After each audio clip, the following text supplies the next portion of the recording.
Viewers like you make this program possible. Support your local PBS station.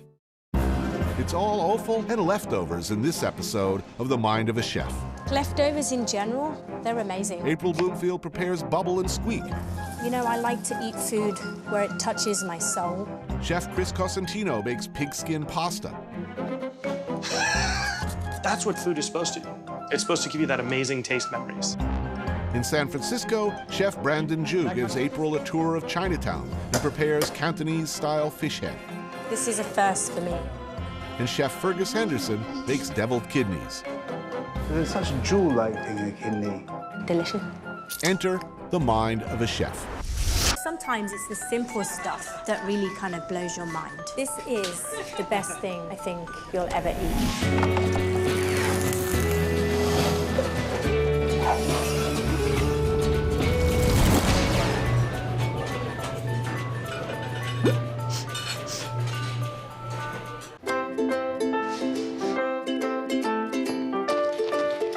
Some nice cheeks. So leftovers could be like a couple of things.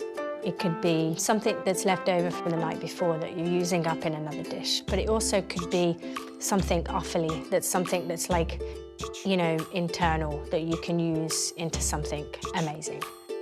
We started eating offal as a necessity. That was always the first thing to be eaten on an animal if you just, you know, killed it and processed it.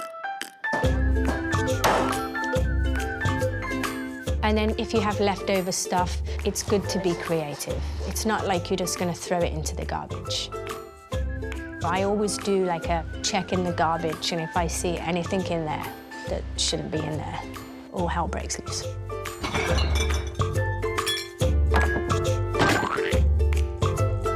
Leftovers, for me, when I think of that, I think of bubble and squeak.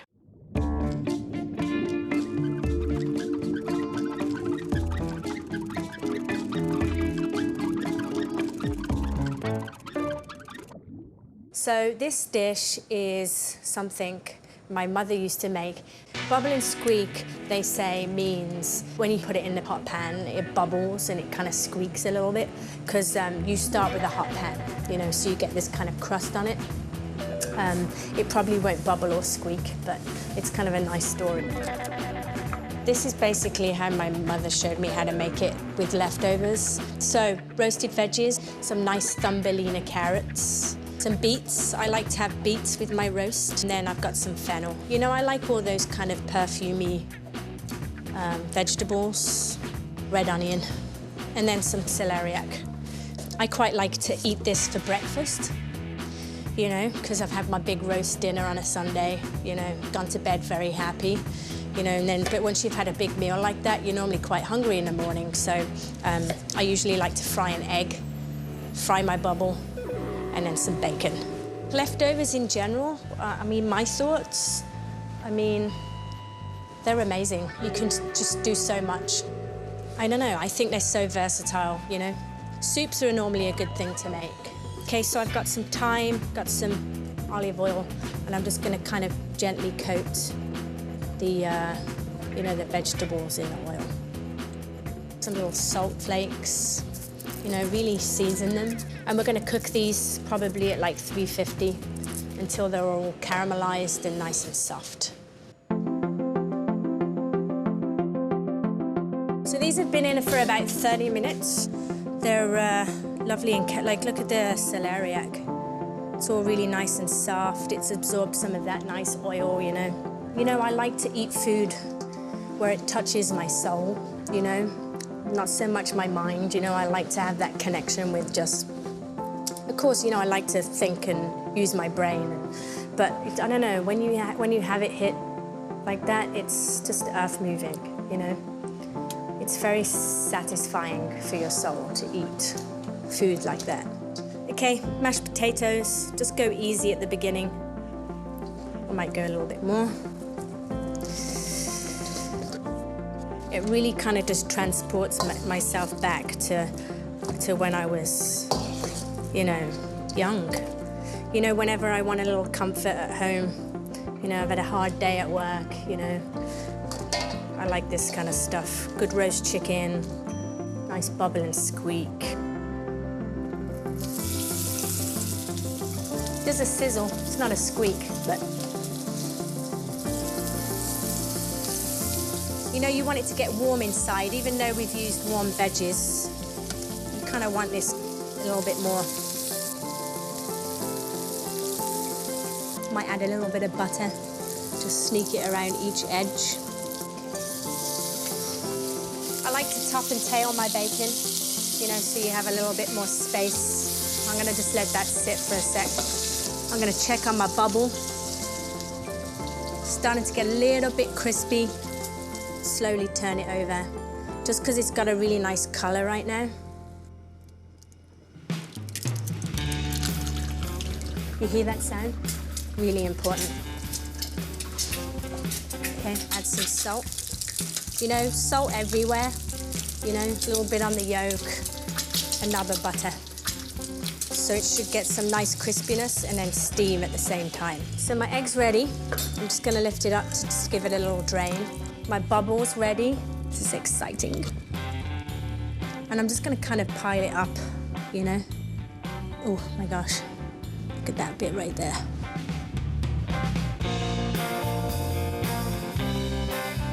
Look at that. I mean, that's all you want for breakfast, really. It's like leftovers. Look at that.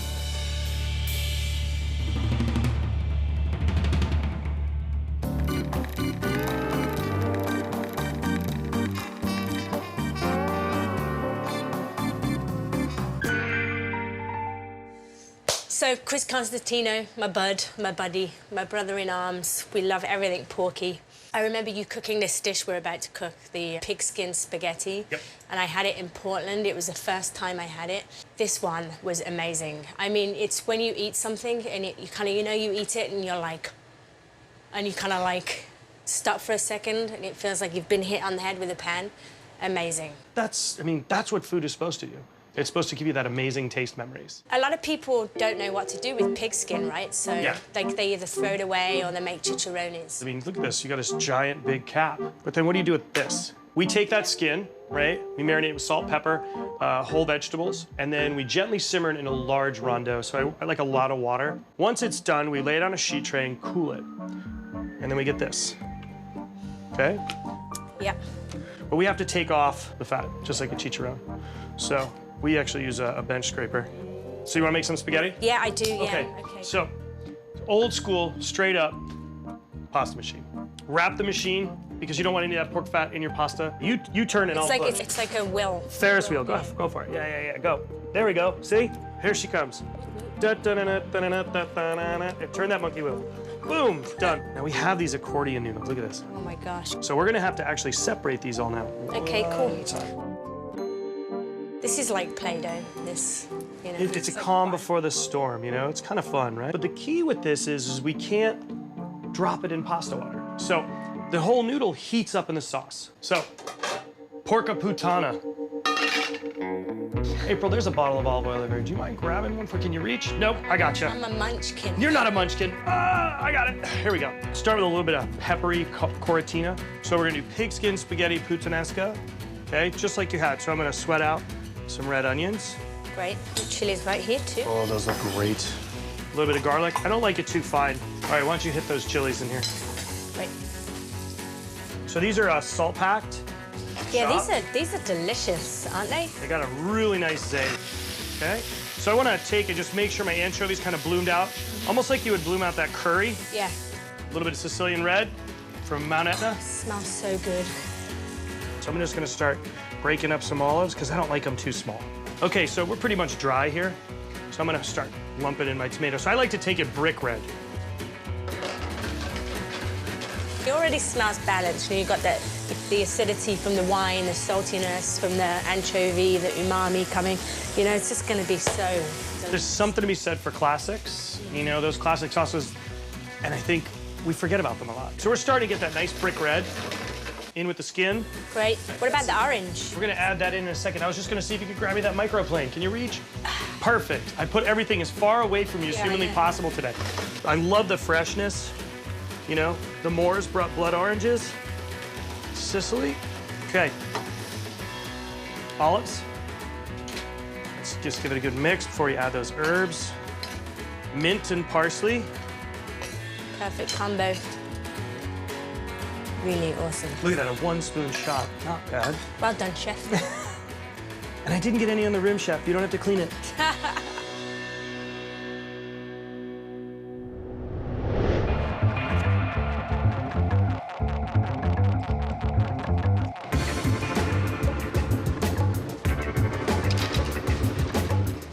The one difference about San Francisco Chinatown, besides that it's really big, is that most of the immigrants still live here.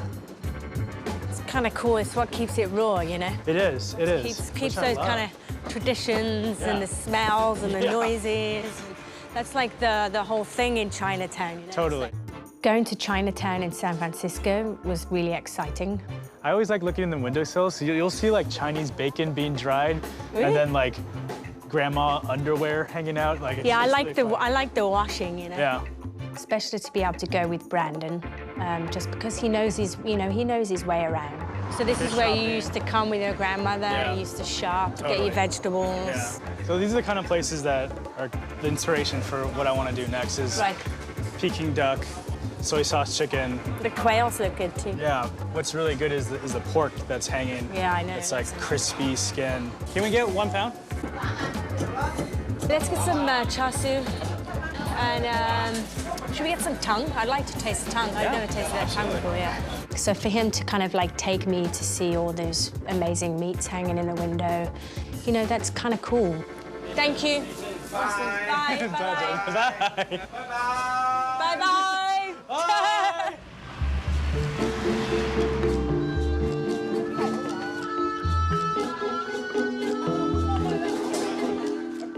So this is the place right here. Alligator. Put that one over there. Yeah. Let's go check it out. Wow, there's like frogs and turtles. Soft-shell turtles. Dungeness. Yep. I like me a bit of Dungeness. See, this is the salmon though. I was talking about, like, Yeah. they'll sell them just like It's only that. $1 a pound. $1. There's a lot of meat on them. Yeah. Cheap as chips. Cheap as chips. do you have a fish head? A fish head? Oh yeah, over there. Oh yeah, he's good. Some fish heads here. Yeah. Yeah. Salmon head. How much are these? $1.40 a pound. Fish heads are beautiful to look at, but they're even better to eat. You know, it's a lot of people, again, don't use that kind of stuff. I'll hold the bag. You want to pick? Yeah. I guess I'll just pick the ones with like the nicest looking collars. Yeah. Maybe this one. Ah! It's a nice fishy bag for you. Needed that little hair gel. You've got the collar and you've got like bits on their cheek that you can eat. You know, you can have a nibble, you know, pick it up, have some fun with it. Thank you. Thank you, bye. That's what, you know, eating and cooking all this stuff is fun.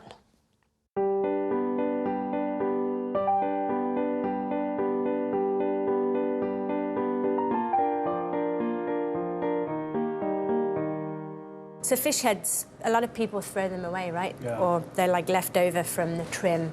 Totally. But you like to steam yours. I do. So what I'll do here is I'll split this in half. I'll just split this right down the middle. That blood gets a bit bitter, doesn't it? It gets really bitter.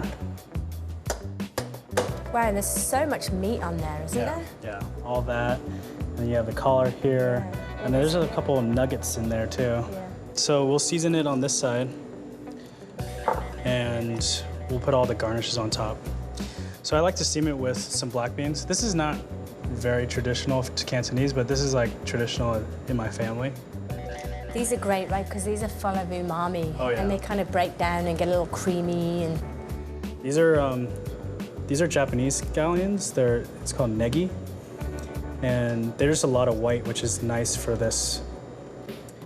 And then some ginger. This is some young ginger.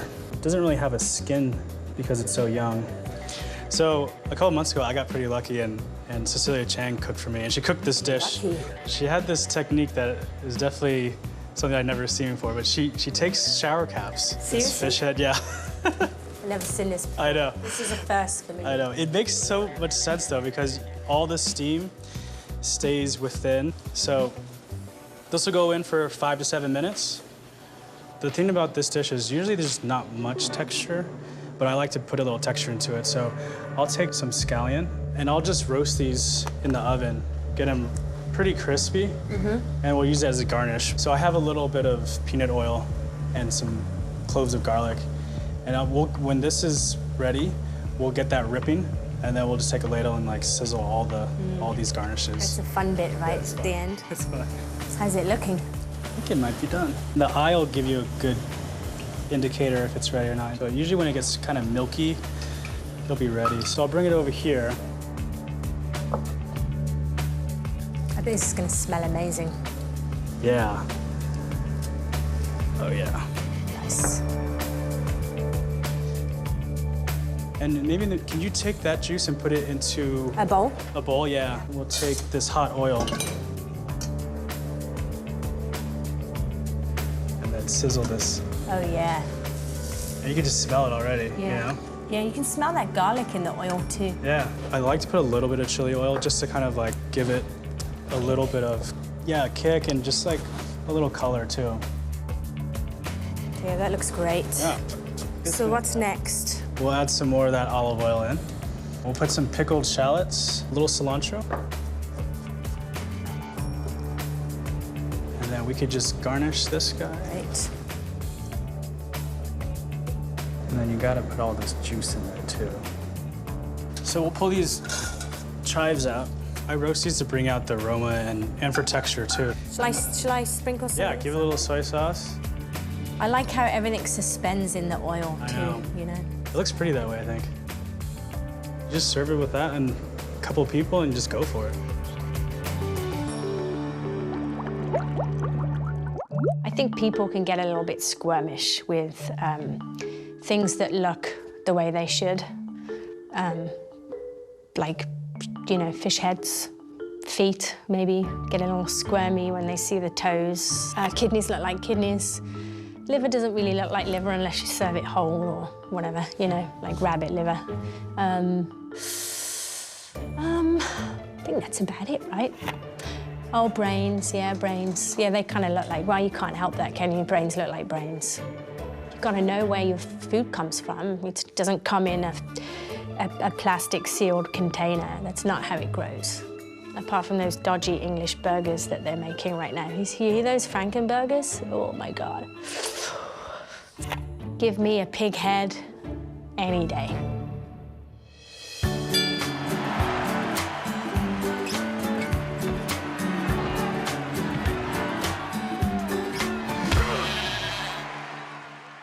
I'm gonna cook for you for a change. How about that? Oh, joy. Lovely. So I'm gonna prep these kidneys. Lamb kidney is my birthday breakfast. Oh, it is? Every year? Deviled, yes. These are, now you like using lamb kidneys, don't you? Anyone's kidneys, really. But it's such a jewel-like thing, a kidney. They're very kind of extravagant in a way. I think they're very rich. But they have a sort of jewel-like gleaming quality that suggests all sorts of much more innocent things than people's eat. Oh, a bit like you, Fergus. Oh, I was thinking you, actually. Anyway, so I've prepped these. These look good. So I'm gonna put the flour in. I got some mustard and cayenne. So a lot of people don't know what deviled kidneys are, or devils on horseback, or deviled eggs. But it basically means spice, right? Spice, so that little kind of element. I just love how simple it is. It's probably like 4 or 5 ingredients. Do you mind cutting some bread for the toast? Happily. Thank you. Thank you, sir. I love the smell of melting butter. I hope I get this right. It's been a while since I cooked it, Fergus. Yummy. All the flour's starting to brown. It's so good. These are gonna smell so good when they're cooked. Fergus, can you hear them? I hear them talking kidney to me. Yeah, I think these are almost ready to turn. Looking good. I kind of like when you turn them over too, because they all go whoop, you know? I like this recipe too, you know, with the Worcester sauce, nice and vinegary. Not chai butter. Ooh. Okay, Fergus, you ready? I've got some buttery toast here waiting for some Thank you. kidneys. Thanks for helping me. They smell good, don't they? I got it look good. Ooh, I like that. Now, what do you drink with these? Black velvets or glass Oh, champagne. you do? Nice. Vital thing is in black velvet, pour your champagne first. Why is that? Because it froths, maybe? Otherwise you're scuppered. Foam. Oh, I'll be ready for anything soon. I know. Oh. Way. Happy Cheers, kidneys. Happy kidneys. Want to pass me your plate? Oh, thank you. Great. Alrighty. Oh, things are looking up. Chin chin. You know, a lot of people would throw maybe the offal away, but we don't want to waste anything. You know, we want to kind of use all that up, and it's really important. For one, it's respectful. You know, it's given its life to feed people. What do you think? We should call them devil kidneys April from now on. In honour of such fine cooking. You can always put them on the menu, is there? The farmer has put in the time, the effort, and the money, and the passion to raise the animal. So it's important to kind of use that all up. We used to use offal all the time, didn't we, in the war, before the war. And then all of a sudden it came out of fashion and we stopped using it and then started throwing it away. I mean, why do you think that is? I mean, it's such a great thing to use. It's like got lots of flavour and, you know, it's economical. Offal and variety meats, onomatopoeically, aren't attractive words. Right.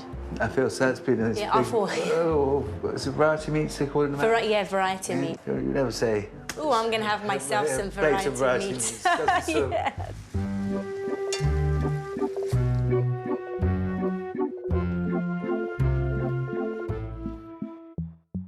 It also takes a certain knowledge of cooking because it's something you cook really quickly or something you cook really slowly, and which maybe is a problem in this day and age. Which I don't know, I think this is pretty good food for a lifetime. I think this recipe is perfect. I don't think it needs anything else. You know, it's 5 ingredients. It takes 4 minutes to cook.